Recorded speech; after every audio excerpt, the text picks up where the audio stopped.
আচ্ছা, কখনো ভেবে দেখেছেন রবিবারকে কেন রবিবার বলে বা সোমবারকে কেন সোম? মানে সপ্তাহের 7টা দিনের এই যে 7টা নাম, সোম, মঙ্গল, বুধ, বৃহস্পতি, শুক্র, শনি, রবি, এর পিছনের কারণটা কি? ইংরেজি বারের নামগুলোর সঙ্গে এগুলো তো মিলে যায়। তাহলে ইংরেজি নামগুলোকেই কি আমরা বাংলা করে নিয়েছি, নাকি প্রাচীন ভারতীয় জ্যোতিষ চর্চায় এই ধারণা আগে থেকেই ছিল? আবার ইংরেজি গ্রেগরিয়ান ক্যালেন্ডারের মতো বাংলা বছরেরও 12টা মাস, কিন্তু তার নামগুলো সম্পূর্ণ আলাদা, বৈশাখ, জ্যৈষ্ঠ, আষাঢ়, শ্রাবণ ইত্যাদি। এই নামগুলোই বা কেন হলো? এর পিছনে কি আছে? প্রাচীন ভারতীয় পণ্ডিতদের কল্পনা, কুসংস্কার, নাকি বিজ্ঞান? আমার মতো আপনারাও যদি এই প্রশ্নগুলোর উত্তর জানতে চান, তাহলে এই পর্বটা আপনাদের জন্য। আজ গল্প হবে আমাদের বাংলা সপ্তাহ আর মাসের নামগুলোর নেপথ্য ইতিহাস নিয়ে। চলুন তবে আজকের পর্বটা শুরু করা যাক।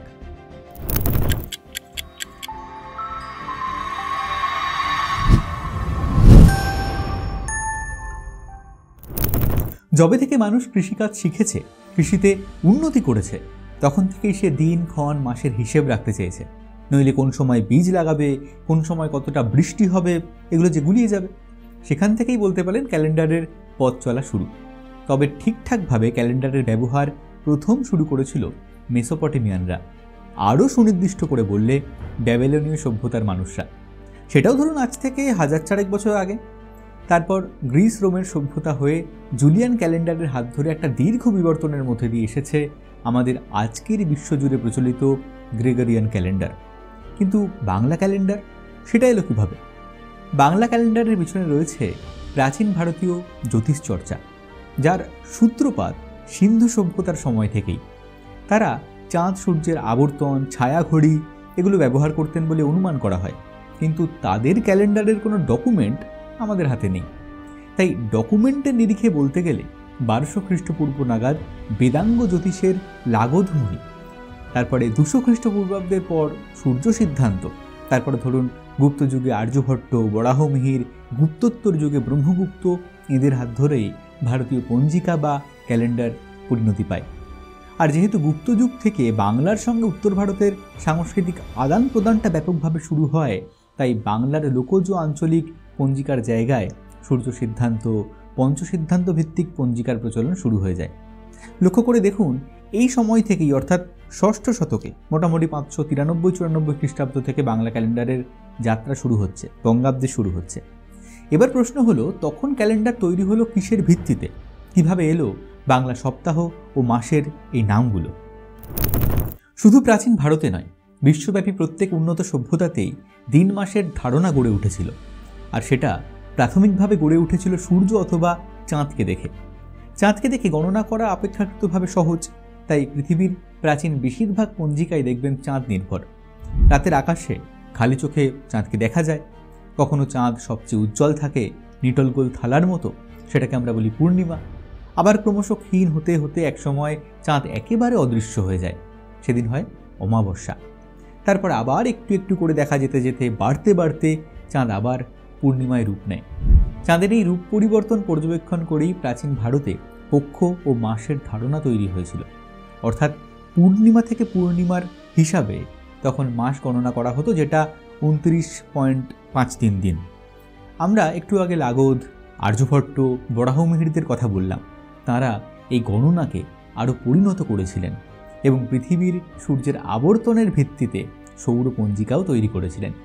সেই পঞ্জিকা কীভাবে তৈরি হলো সেটা নয় প্রাচীন ভারতে জ্যোতিষ চর্চা নিয়ে কোনো একটা আলাদা এপিসোডে গল্প করা যাবে। এখন আজকের পর্বে ফোকাস করি কীভাবে এলো আমাদের সপ্তাহ আর মাসের নামগুলো। আদিম যুগ থেকেই মানুষ আকাশের দিকে চেয়ে চেয়ে তারা দেখত। তার দেখত কোনো তারা স্থিরভাবে জ্বলে, কোনো তারা মিটিমিটি করে জ্বলে। এসব দেখে দেখেই একদিন সৌরমণ্ডলের গ্রহগুলোকে তারা চিনে ফেলল। পৃথিবী থেকে খালি চোখে দেখা যেত মঙ্গল, বুধ, বৃহস্পতি, শনি, শুক্র, সূর্য আর চাঁদকে। প্রাথমিক জ্যোতিষশাস্ত্র সেগুলোকেই চিহ্নিত করল গ্রহ বলে। এখন যদিও আমরা সূর্যকে নক্ষত্র আর চাঁদকে উপগ্রহ বলে জানি, কিন্তু এখনকার ভিত্তিতে তো এই আলোচনা হচ্ছে না। যাই হোক, খেয়াল করুন, আমাদের 7টা দিনের নাম এই তথাকথিত গ্রহদের নামেই। সূর্য হচ্ছে রবি, চাঁদ সোম, তারপর মঙ্গল, বুধ, বৃহস্পতি, শুক্র আর শনি। পুরাণে যাদের ব্যাখ্যা করা হয়েছে এক একজন দেবতা হিসাবে। প্রচলিত বিশ্বাস অনুসারে আমাদের জীবনকে তারা নানাভাবে প্রভাবিত করেন। এগুলো আমরা কম বেশি সবাই জানি, কিন্তু প্রশ্নটা হলো যে 7টা দিনের নাম এভাবে হলো কেন? সোমবারের নাম যে সোমবার সেটা রবিবার হলো না কেন? এর কারণ কি? আর গ্রহদের নামে সপ্তাহের বারের নামগুলো দেবার কারণই বা কি? আসলে প্রাচীনকালে মানুষ বিশ্বাস করত যে প্রত্যেকটা দিনের উপর, প্রত্যেকটা দিনের প্রতিটা ঘন্টার উপর এই গ্রহগুলোর প্রভাব রয়েছে। প্রতি 7 ঘন্টায়, যেটা শনি, বৃহস্পতি, মঙ্গল, রবি, শুক্র, বুধ আর সোম, এই নির্দিষ্ট ক্রম অনুসারে চক্রাকারে আবর্তিত হয়। তাই 24 ঘন্টার একটা দিনের প্রথম ঘন্টার উপরে যে গ্রহের প্রভাব থাকে, পুরো দিনটাই সেই গ্রহের নামানুসারে হয়। অর্থাৎ যদি এরকম হয় যে চান্দ্রমাসের প্রথম দিনের প্রথম ঘন্টার উপর চাঁদ বা সোমের প্রভাব রয়েছে, তাহলে সেই বারটার নাম হবে সোমবার।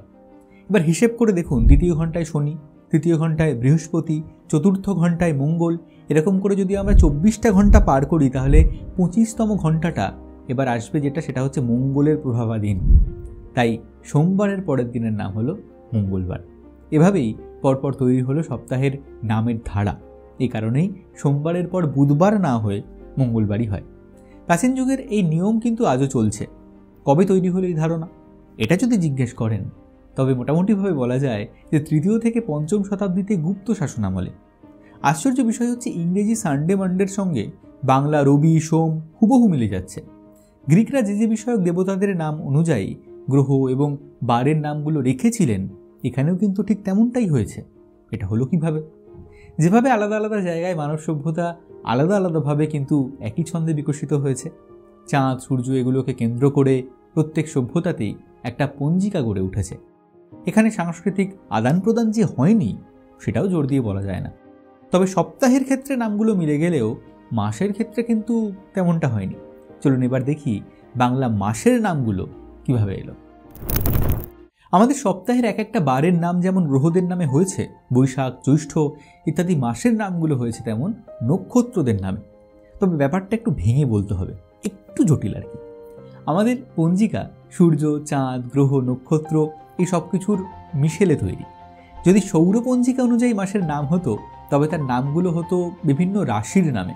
অর্থাৎ বৈশাখ জ্যৈষ্ঠের সঙ্গে মিলিয়ে যদি আমরা বলতে যাই, তাহলে হতো মেষ, বৃষ, মিথুন, কর্কট, সিংহ, কন্যা, তুলা, বৃশ্চিক, ধনু, মকর, কুম্ভ আর মীন। কেন? তাই তো প্রাচীনকালে মানুষ পৃথিবী যে সূর্যের চারদিকে ঘোরে, এই ব্যাপারটাকে সূর্যের আবর্তন হিসেবে দেখত। তবে কোপার্নিকাসের 1000 বছর আগে কিন্তু আর্যভট্ট বলে দিয়েছিলেন যে পৃথিবী নিজের অক্ষের চারদিকেও ঘোরে।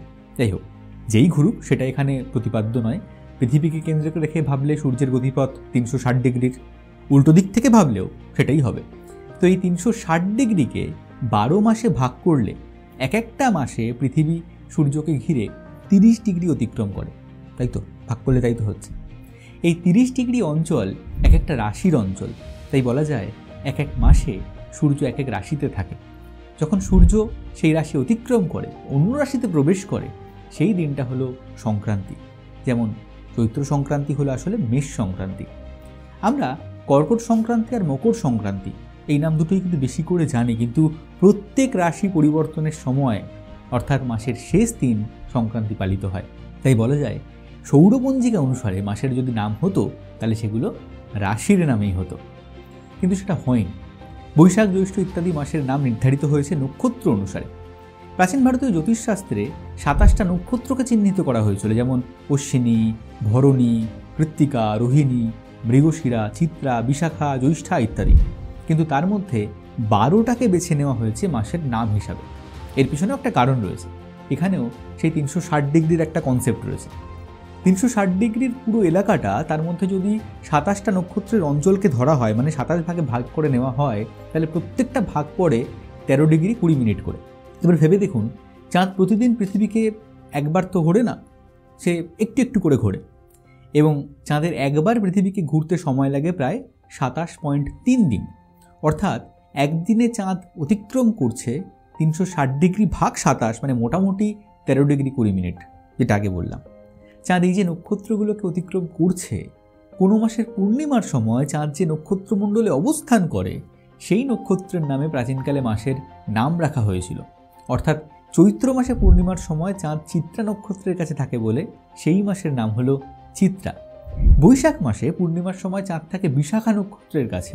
ঠিক এভাবেই জ্যৈষ্ঠা নক্ষত্র থেকে জ্যৈষ্ঠ, পূর্বাষাঢ়া নক্ষত্র বা উত্তরাষাঢ়া নক্ষত্র থেকে আষাঢ়, শ্রবণা নক্ষত্র থেকে শ্রাবণ, পূর্ব ভাদ্রপদ বা উত্তর ভাদ্রপদ নক্ষত্র থেকে ভাদ্র, অশ্বিনী নক্ষত্র থেকে আশ্বিন, কৃত্তিকা নক্ষত্র থেকে কার্তিক, মৃগশিরা থেকে মার্গশীর্ষ। এটা আবার কোন মাস? নাম শোনেননি তো? আগে অঘ্রাণ মাসের নাম ছিল মার্গশীর্ষ। এছাড়া পুষ্যা থেকে পৌষ, মঘা থেকে মাঘ, আর ফাল্গুনী নক্ষত্রের নাম হয়েছে ফাল্গুন থেকে। এছাড়াও যে রোহিণী, ভরণী, শতভিষা, রেবতী ইত্যাদি আরও 15টা নক্ষত্র রয়েছে, তা অতিক্রম করার সময় কোনো পূর্ণিমা পড়ে না বলে এগুলো মাসের নাম হিসাবে উঠে আসেনি। আরেকটা তথ্য আপনাদের দিই, বরাহ মিহিরের সময় থেকেই তিনি বছর গণনার সময় বৈশাখকে প্রথম মাস হিসাবে ধরার প্রচলন করেন। তার আগে চৈত্র এবং বৈশাখ বসন্ত ঋতুর অন্তর্গত ছিল। এর আগের পয়লা বৈশাখের একটা ভিডিওতে পয়লা বৈশাখের ইতিহাস নিয়ে যেখানে কথা বলেছিলাম, সেখানে বলেছিলাম যে পয়লা বৈশাখের যে উৎসব সেটা আকবরের অবদান। অনেকেরই বিষয়টা নিয়ে একটা কনফিউশন হয়েছিল। আসলে বৈশাখ থেকে নতুন বছর গণনা আকবরের 1000 বছর আগে থেকেই চলে আসছে। আকবর কেবল কর ব্যবস্থার সঙ্গে প্রশাসনিক দিক থেকে পয়লা বৈশাখকে মান্যতা দিয়েছিলেন। পয়লা বৈশাখে পুণ্যাহ, হালখাতা এইসব নিয়ে পয়লা বৈশাখের উৎসবের যে আজকের রূপ, সেটা আকবরের অবদান। বঙ্গাব্দ বা বাংলা ক্যালেন্ডার তাঁর অবদান নয়। সেখানে রয়েছে প্রাচীন ভারতীয় সভ্যতার উত্তরাধিকার, প্রাচীন ভারতের জ্যোতিষবিদ্যা। আজকের জ্যোতির্বিজ্ঞানের সঙ্গে তাঁর ফারাক আছে, কিন্তু সেটাই ভিত্তি। আজ জ্যোতিষ, রাশি ইত্যাদি বিজ্ঞানের থেকে অনেক দূরে, কিন্তু যখন এগুলো ভাবা হয়েছিল তখন তার পিছনে সেদিনের বিজ্ঞান ছিল। কি সেই বিজ্ঞান? কীভাবে এলো রাশিচক্রের ধারণা? এটা নিয়ে কি কোনো পর্ব করা উচিত? কমেন্টে জানাবেন। আর এই পর্বটা ভালো লাগলে লাইক আর শেয়ার করার কথা কি বলতে হবে? অনেকে কিন্তু চ্যানেলটা এখনও সাবস্ক্রাইব করেননি। আশা করি এবার আপনাদের পাশে পাবো। আজ আসি, দেখা হচ্ছে পরের পর্বে। ধন্যবাদ।